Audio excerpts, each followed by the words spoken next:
Welcome to my channel Limelight Leaks. Please share and subscribe and hit the bell icon for new updates. I almost grabbed him by the throat.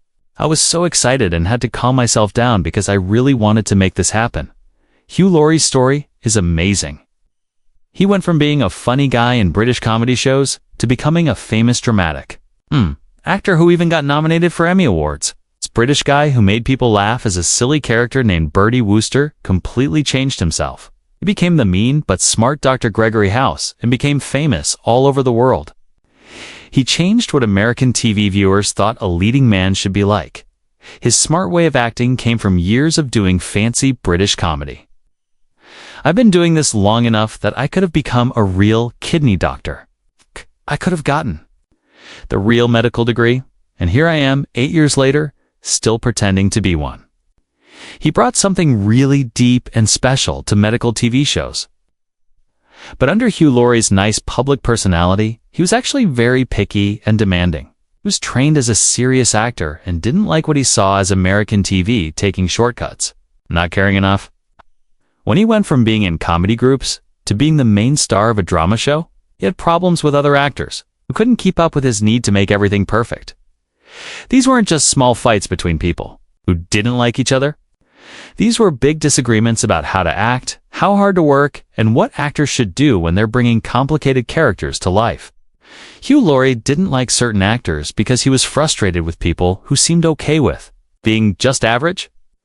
These actors treated TV like it was just a way to get to better jobs instead of treating it like real art that deserved all their attention. His British way of thinking often crashed into Hollywood's star system. This created work problems that stayed hidden under the surface of one of TV's most successful medical shows. These fights show us what happens when someone wants everything to be perfect. Now people from different cultures can have problems, even when they're supposed to work together. Today we're going to talk about 6 actors who made Hugh Laurie really mad because of how they approached the acting job he cared so much about.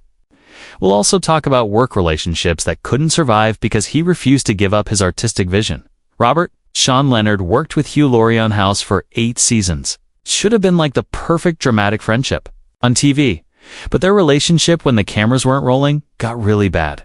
Crew members said it was like professional warfare, but done with British politeness. Hugh Laurie's frustration with Leonard didn't come from personal hate, but from big disagreements about how to act on television. Leonard's method of acting crashed hard into Laurie's technical precision. It's created an atmosphere where you could barely hide how much they looked down on each other's art. The tension started during the 2nd season when Leonard began questioning House's way of figuring out diseases. He insisted on researching real medical cases to help Wilson's emotional responses. Laurie thought this approach was pretentious and took too much time. He preferred to trust what the writers knew and focus on saying the lines with the biggest impact. Script supervisor Janet Hershenson later said that Hugh would roll his eyes whenever Bobby started talking about emotional truth instead of just hitting his marks. Leonard seemed to challenge Laurie's leadership. This became most obvious during table reads, where the younger actor would suggest different ways to interpret things that quietly undermined House's intellectual superiority. Director Katie Jacobs remembered the growing tension. Bobby seemed determined to make Wilson more than just a sounding board, which Hugh saw as missing the entire point of their dynamic. This creative rebellion disguised as teamwork made Laurie's sense of story hierarchy really angry. The breaking point came during season 4, when Leonard lobbied producers for Wilson-centered episodes. He argued that the character deserved independent storylines. Laurie's response was characteristically cutting. Perhaps Bobby should write his own show if he's unsatisfied with this one's focus. Their professional relationship never got better after what Laurie privately called the co-stars delusion that supporting means competing. Jennifer Morrison played Dr. Alison Cameron and represented everything Hugh Laurie hated about American television's approach to casting and character development. Our professional relationship got bad, not through personal conflict, but through Laurie's growing frustration with what he saw as Morrison's limited emotional range and reliance on superficial charm over real performance. Her 3-season time on the show became a masterclass in how creative differences can poison even the most successful productions. The friction began during Morrison's audition process, where Laurie had argued for a completely different actress. He felt Morrison's previous work in romantic comedies hadn't prepared her for the intellectual demands of medical drama. Producer David Shaw later admitted that Hugh questioned whether Jennifer could handle Cameron's complexity beyond the obvious. Romantic subplot? This skepticism became a self-fulfilling prophecy as Laurie's dismissive attitude influenced Morrison's confidence. Morrison's approach to Cameron's unrequited love for House struck Laurie as one-dimensional and predictable. He found her emotional beats repetitive, lacking the nuanced layers he believed the character deserved. Director Greg Yataines recalled Laurie's private criticism, said Jennifer was playing the same note in different keys rather than exploring Cameron's psychological depth. This fundamental disagreement about character interpretation created ongoing tension during their scenes together. The situation got worse when Morrison began requesting script changes to make Cameron more assertive and professionally competent. Laurie viewed these suggestions as missing the character's essential vulnerability and tragic romantic obsession. His resistance to her creative input was interpreted as professional sabotage rather than artistic disagreement. Laurie's final assessment was devastating. Jennifer confused being likable with being compelling, which is the difference between television and cinema. Jesse Spencer's dual career as both actor and musician became a constant source of irritation for Hugh Laurie, who viewed such divided attention as fundamentally disrespectful to the craft of dramatic television. Their cultural clash, British perfectionism versus Australian casualness, created an atmosphere of professional tension that crew members described as watching two different work ethics collide in slow motion. Spencer's approach to acting as just another job, rather than a calling, appalled Laurie's artistic sensibilities. The conflict began when Spencer would arrive on set directly from band rehearsals, still carrying guitar calluses and discussing upcoming concerts during medical scenes. Laurie found this unprofessional behavior indicative of misplaced priorities. Sound engineer Rick Klein later revealed that Hugh would visibly cringe when Jesse talked about his music career between takes of life and death hospital scenes. Spencer's performance as Dr. Robert Chase suffered from what Laurie perceived as lack of preparation and emotional commitment. His Australian accent would occasionally slip through during intense dramatic moments, breaking the medical authenticity that Laurie worked meticulously to maintain.